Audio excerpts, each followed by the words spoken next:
Hello, my name is Hans George Campbell, and today I wanted to show you this Apple IIgs computer system that I recently picked up.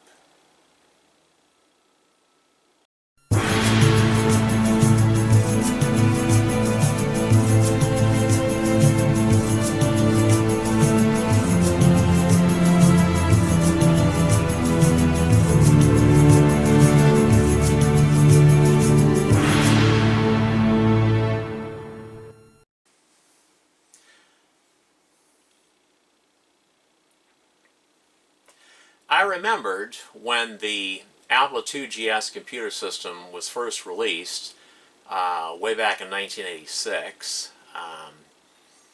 Back then I had an Amiga 1000 computer and an Atari 520 ST computer system. And I remember seeing articles in magazines from back then showing this computer system. And it got bad reviews. A lot of people, they didn't like the system. But I was impressed with this computer. I thought it was a very nice looking computer. And I think it had, they showed, the graphics, on the screen, what the computer was capable of as far as graphics. And it had a wonderful sound chip. In fact, the sound chip in this computer blows the doors off the Commodore SID chip. And it rivals the Amiga's sound chip. It really does. And yeah, and we'll get more into that sound chip in a future episode when I do more episodes on the Apple IIgs computer. But I remember when this computer first came out, I really wanted one of these, but I just couldn't afford it back then because I spent all my money on Amiga and Atari ST computer stuff, at the time. But I've always wanted one of these computers. And I think it's a very nice computer. And I always kept this computer in the back of my mind. That one day I would finally own one of these in nice condition, like this.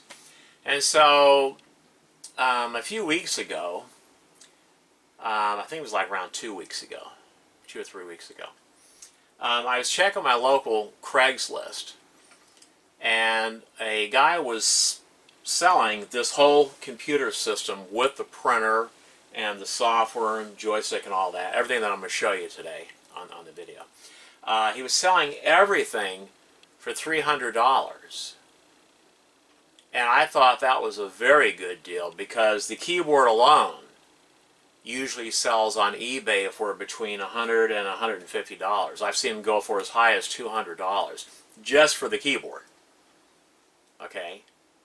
And then the system in really nice shape like this, fully working, they usually go for around between $300 and $400. And of course the monitor, if it's in nice shape and it's not yellowed and it works, it usually goes for between $200 and $300.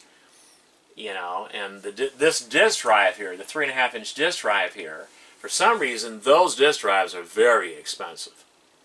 They average between $300 and $500 on eBay. Oh yeah, I kid you not. For some reason people want those drives.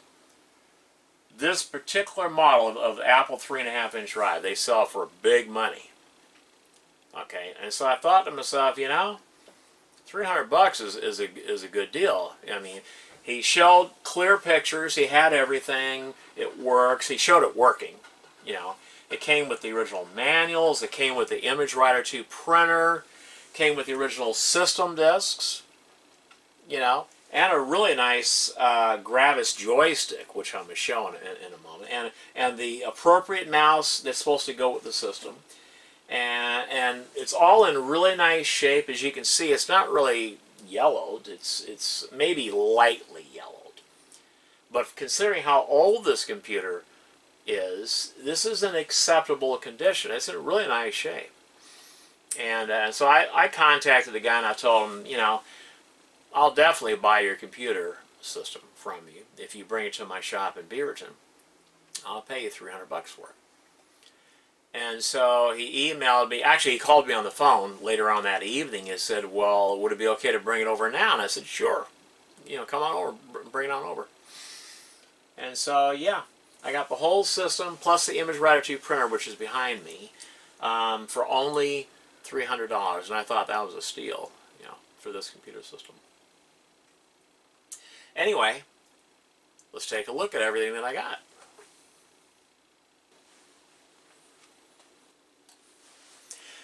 Okay, here is the front of the main unit of the Apple IIgs computer, and it has an interesting shape on the front. I don't know why Apple chose to have this little part here extend out, but it does make it look more interesting. The Apple logo here is larger than normal. It's normally about half that size. Okay. But yeah, this is the front of the Apple IIgs computer. And here's your, I think the power LED lights up, I think green, if I remember correctly. Lights up green. Yeah, we'll turn it around. And, well, make sure it's, I don't want to go overboard, but I like to have it looking pretty nice, centered in front of the camera, whatever, Yeah, that's good enough. Anyway, this is the back of the Apple IIgs computer. And these are your covers for your slots, right here. Your power switch, your AC cord plug, and these are your latches that you press to open this up, and we are going to take a look at the inside as well. This is your headphone jack. This, I believe, is the serial port. This is the printer port. This is the joystick port. This is the disk drive port, for the external drives. And you can connect up to 4 disk drives up to the Apple IIgs computer. People usually like to hook up like 2 5¼ inch and 2 3½ inch drives. Okay, and then this is your monitor connector, and it also has color composite out. Yes, you heard me right. And this is for your keyboard and mouse. The Apple IIgs computer was the first Apple computer to use Apple's new Apple Desktop Bus connector, and that's what this is here. Yeah, the Apple IIgs was the first Apple computer to use the Apple Desktop Bus jack. Okay. And then this is where you usually plug in a security mounting thing here. That's what that's for. So anyway, let's take a look inside of this Apple IIgs computer and see, what's on the inside. Okay, let's take a look inside this Apple IIgs computer, shall we?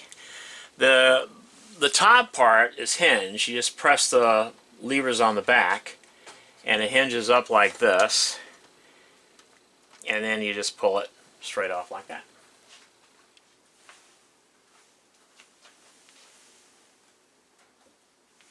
Okay. Alrighty, so this is the inside of the Apple IIgs computer. Got the power supply, and we have 1, 2, 3, 4, 5, 6, 7 expansion slots. Okay, now I've already removed the battery from off this motherboard because I didn't want it to take a chance on it leaking and corroding the board. And the battery hadn't leaked, so the motherboard is in perfect condition. And some of your main chips here are socketed. That's always nice. Okay, and this is the memory expansion board. I believe this is a genuine Apple product, and I'll show this in more detail in a moment. I have the original manual to this and everything. But yeah, the computer is pretty simple on the inside. There's not much going on. But yeah, this is the inside of the Apple IIgs computer. Okay, I thought that while I had this Apple IIgs computer sitting on my workbench, that I might as well go ahead and also show you the bottom of the computer, showing all the heat vents and how the front piece clips on. The front decorative piece just clips on here. And this is the label. Okay. And here's the rectangular rubber feet. And this computer has all of these installed. One or more of these are usually missing. So this computer is in really nice shape. But anyway, yeah, I thought I'd show you the bottom of this Apple IIgs.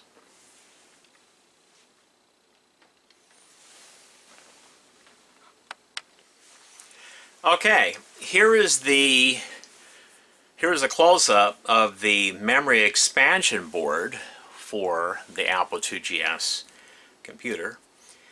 This board comes with 256K of memory already installed at the factory, and you can install 3 more banks of 256K, bringing this board up to a maximum of 1 megabyte of memory. So, and that was quite a bit back in 1986. 1 megabyte of memory was the standard for back then. I remember that the Amiga computer had, 512K and 1 megabyte of memory. The Atari ST had 512K or 1 megabyte of memory, and so did the early Macintosh computers.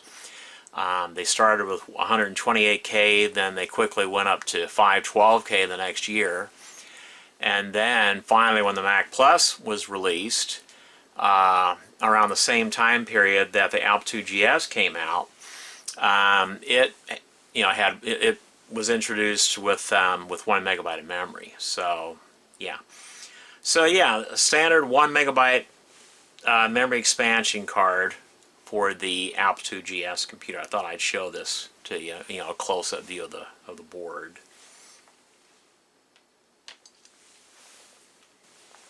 Okay, this is the manual to that Apple IIgs memory expansion card. Okay, this is the manual for that board. And I think I'll go ahead and show you, the inside. Actually, I'm going to move it out in front of the camera. And, yeah.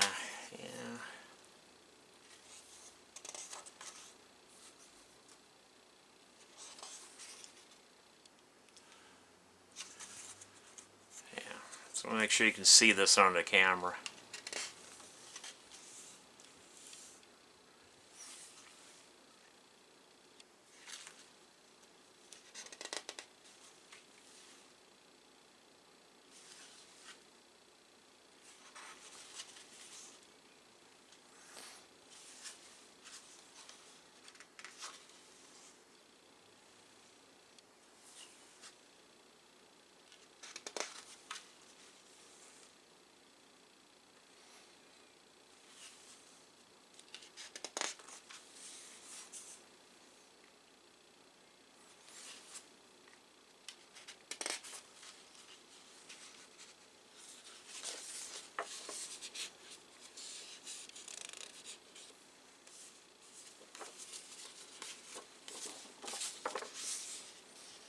I don't know what that is.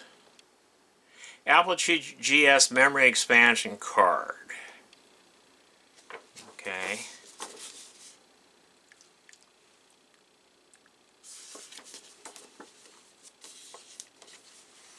Alrighty.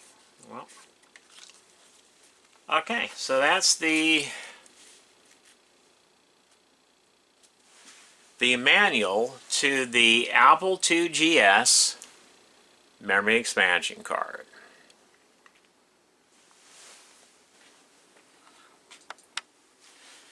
Okay, here we have the Apple RGB monitor for the Apple IIgs computer. This is the front. This is a typical 15 kilohertz monitor from back during this time period. It's your analog RGB monitor, 15 kilohertz. Of course, you got your Apple logo on the front. Got your green power LED right here. Glows a real nice green. And this monitor produces a very nice, clear display. And if memory serves me correctly, this monitor is made in Japan, so it is very good quality. It doesn't have the Trinitron picture tube, but that's okay. The picture tube was probably made by Hitachi, which is actually, Hitachi monitors are actually better than Sony monitors. In case you didn't know that, Hitachi actually made better monitors, higher quality monitors than Sony. But for some reason, everyone likes the Sony monitors because of the Trinitron picture tube gimmick that Sony did way back then. I mean, it was a nice picture tube, but there were other picture tubes that came out afterwards that were just as nice, and this is one of those picture tubes. This one's probably made by Hitachi. In fact, this whole monitor was probably made in Japan by Hitachi, because Hitachi made a lot of monitors back then for computer systems. So, yeah. Anyway, that's the front. And we'll put the cord up on the top, and we'll turn around so you can see the side, okay, of the monitor. Don't want to go overboard, but I want it to look nice and centered in front of the camera. Yeah, that's good enough. Anyway, this is the side of the monitor, and this is your main power switch, I believe. This one here. And this is your brightness knob here and your contrast. So, yeah, it's a small monitor. I think it's only like 12-inch diagonal. It's a small monitor, but it's a very high quality monitor, very well made. Okay, and then we have the back of the monitor, and let's get the cord off of there. Ow, ow, ow. I hit my camera mount. It's right over my workbench. I hit my head on it. Anyway. Does that look good in front of the camera? Yeah, it's looking good. We don't want to go overboard. Yeah, that's looking good. Yep. Looking good. Good enough. Anyway, that's the rear of the monitor. And we've got, of course, the power cord. And we have our cable connector right there. And we have adjustment knobs here. That's always nice. And of course, you got your security lock thing there. And yeah, it says made in Japan. So yeah, that's what I thought. This whole computer system was made in Japan. It's very high quality. It's got the typical these lines running this way from the this is called the I'm trying to think, God, what the heck is it called, this particular era that these computers came out. God, I can't remember the name of that era. This came out in the same, during the same time period as the early Macintosh. Oh, Snow White era. Because a lot of the Macintosh computers, their code names were names like from the Snow White movie. The dwarves, the names of the dwarves or whatever, And so even the Apple IIgs here has the same lines and the same cream color or whatever from that time period, and the Snow White era. It's pretty cool. Yeah. But yeah, this is the back of the monitor. I just thought I'd show that to you. And this here is the cable for that monitor has the actual Apple logo on it. I think it's a what is it, 19 pin? Might be 15 pin. But it's not the high density 15 pin like your standard VGA, you know. But anyway, that's the correct monitor cable for this monitor. In case, you know, you're looking for the cable for your Apple IIgs monitor, you know, this is the proper cable to use for it right here. Yeah.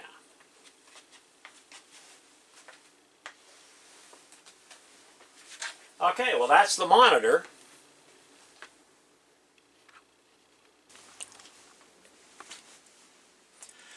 Okay, here is the Apple ImageWriter 2 printer that came with this Apple IIgs computer system. It's a real nice printer, very high quality. The printer will take continuous feed paper as well as single sheets. And this right here is the knob that you use to turn the rubber roller so you can feed in and out your paper, you know. This is your paper knob right here, paper feed knob. And then this lever right here, depending on which way you flip it, that tells the printer whether or not you're using continuous feed paper or single sheet feed. Okay, that's a nice feature about this printer. These right here are your controls up front here. Of course, your Apple logo. Okay. Nice thing about this printer, not only is it a black and white printer, it is also a color printer. Okay, it's a color printer.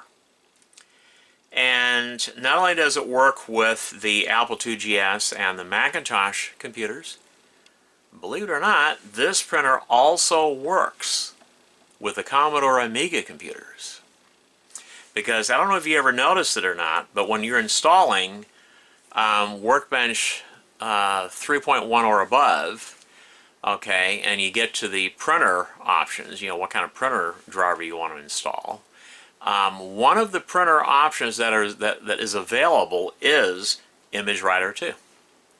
That's right. So you can actually use an Apple ImageWriter 2 printer, this printer right here, with your Amiga computer. And I plan on using this one with either my Amiga 2000, well, one of my Amiga 2000 computers, or one of my Amiga 1200 computers. I haven't decided yet, but yeah.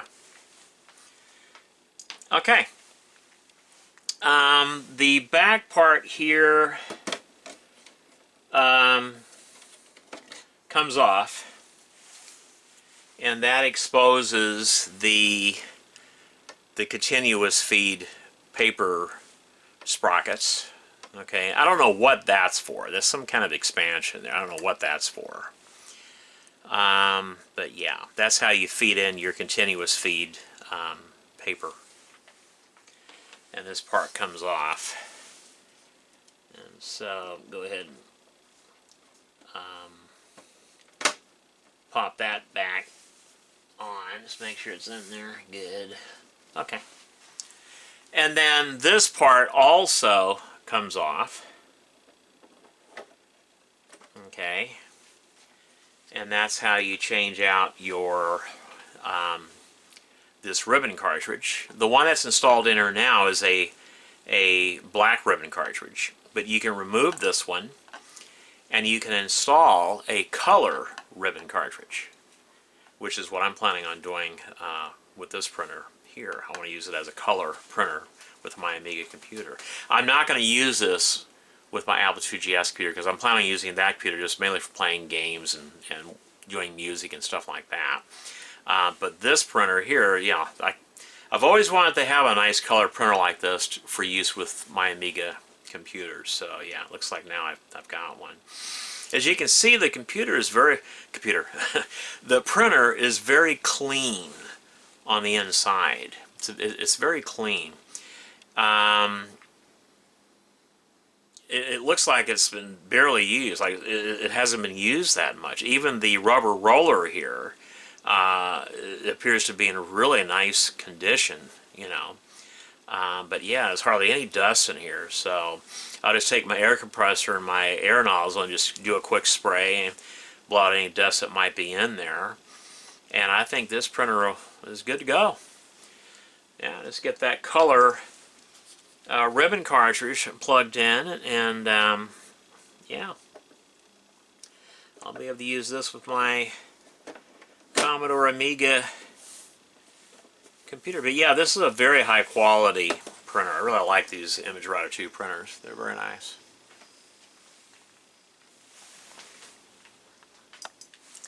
Okay, here is the ImageWriter 2 Owner's Manual. And what's interesting is on the front here it says that the printer is for the Apple II, 2 Plus, 2C, 2E, the Apple III, the Macintosh, Macintosh XL, and it's for the Lisa. Okay, but it doesn't say anything about the Apple II GS. Okay, but it does work with the Apple II GS computer as well. So yeah, I thought that was interesting.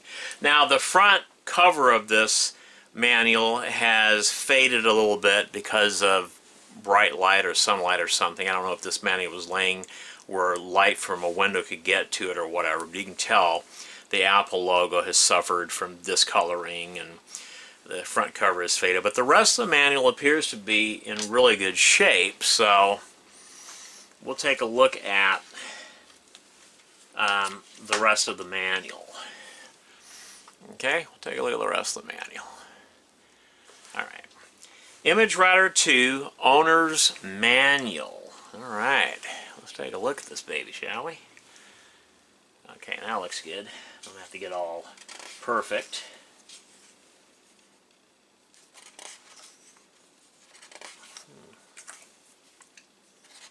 There's not really that much in here to it. Nothing but a bunch of text. What, no pretty pictures? Yeah, we know what the printer looks like. Yeah, we know what the printer looks like. But yeah, I thought it was a good idea to show ImageWriter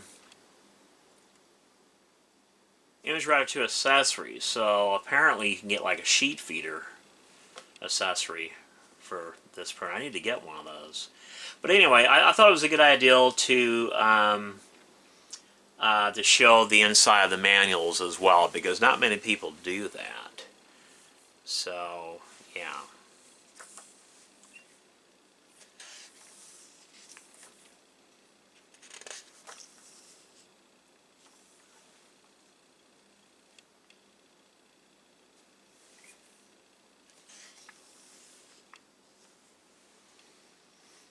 I think I might want to zoom in just a little bit.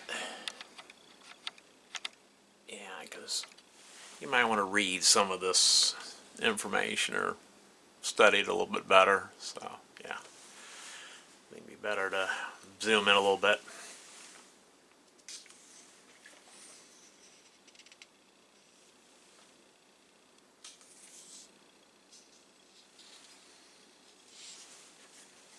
You can pause the video if you want to read any of this or study any of this. You can always, like, pause the video.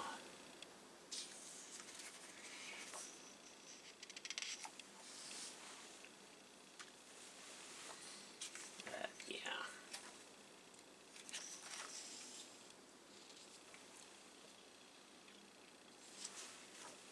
I don't know if you can actually read this, but my camera, my HD video camera, picks up pretty clear. It does really well as far as a clear image. See, it shows you the type of cables that you need for, like, the Macintosh Plus. Okay, and that looks like the same cable that I'm using for the Apple II GS. This is the normal Macintosh. This is the Apple IIc, and this is the Apple IIe, 2 Plus, and 2. Okay. So it shows you the different cables you need, depending on what system you're using. Okay. So this is some kind of an addendum right here. Image Router 2 Setup Addendum.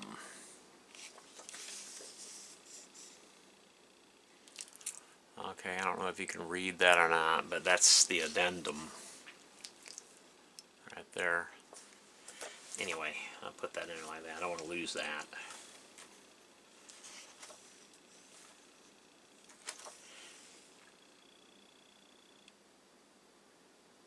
Yeah, I have this Apple Super serial card for my Apple II Plus computer. I have that serial card. Yeah, so, yeah. I can use this printer with my Apple II Plus, but I wouldn't do that. I think it'd be a waste on an 8-bit computer. Yeah, but on the Amiga, oh yeah, I'd definitely use this color printer on my Amiga. Even as a black and white printer would be nice, you know, for printing up text and stuff like that, you know. Yeah. Printing in color. Okay, printing in color. I definitely want to get the color ribbon cartridge for this. The Image Router 2 32K memory option. Okay, so apparently you can install an extra 32K of memory. We'll have to check into that. Yeah, I'll check into that. What the hell? I don't want to tear my pages. That shows you about how new this manual is. Some of the pages are still stuck. Color ribbon problems. Okay, alrighty. See, they're all, yeah, stuck together. But I don't want to actually tear the pages, but yeah. Wow, this manual is basically like new. Yeah, it's like new. There's the dip switch settings. Talked about the dip switch settings. Yeah, no one ever shows the inside of these manuals on YouTube, and I think that some people want to see that, you know. These are old manuals, you know, and some people, they're curious, okay, what's in these manuals, you know. Here's the ASCII2 codes for this printer, you know. Yeah, that's interesting information. Very nostalgic, you know. Very nostalgic. Well, this is one heck of a... There's a pinout for the printer port. This is one heck of a manual. I mean, it's a pretty good sized manual. Look at this. Connecting to other Apple computers. That's pretty cool. Yeah, that's pretty cool.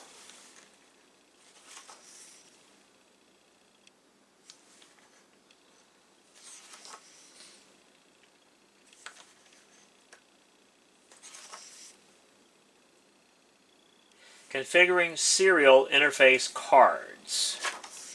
Wow, well this manual goes into real detail, doesn't it? Look at that. Glossary. Okay, I don't think there's anything else left in here.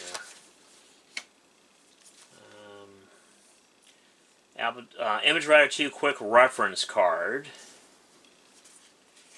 Okay. Wow. Quick reference card. That's always pretty cool.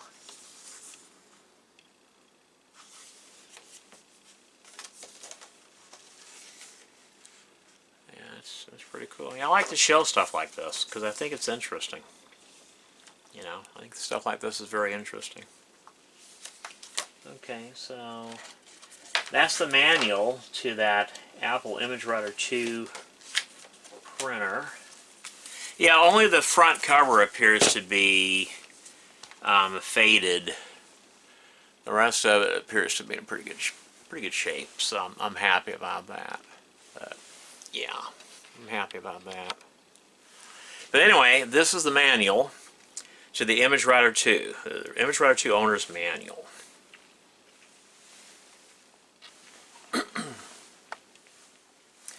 Okay, next we have the Apple IIgs keyboard that came with the system. And this is a really nice keyboard, a very nice keyboard. It uses Alps mechanical key switches, and it has a real nice feel to it. It really does. As a note, the Apple IIc Plus computer also uses the same key switches as the Apple IIgs. It uses the Alps mechanical key switches. And I do have an Apple IIc Plus that I'm going to be showing in a later episode of the Hans Campbell Show, so stay tuned for that. But yeah, this is the keyboard that came with the system, and it has a really, I don't know if you can hear that or not on the camera, but it has a real nice feel to it. Now, the case and the space bar, yeah, the case and the space bar is slightly yellowed, but it's in acceptable condition. I'm not going to worry about it. It actually still looks very nice. And it works. This keyboard works. I'll probably take it apart and just completely wash all the keys and clean everything, you know. And but I'm not going to worry about retro-writing the case and the space bar because it's not that bad. And I think this piece here is a separate piece too. It's slightly yellowed. But the keycaps aren't yellowed. That's what's interesting. I don't think it's that the plastic on these keys, the keycaps, I don't think they're made out of the same material as the keyboard case and the space bar. So yeah, anyway, this is the keyboard that I got with the system.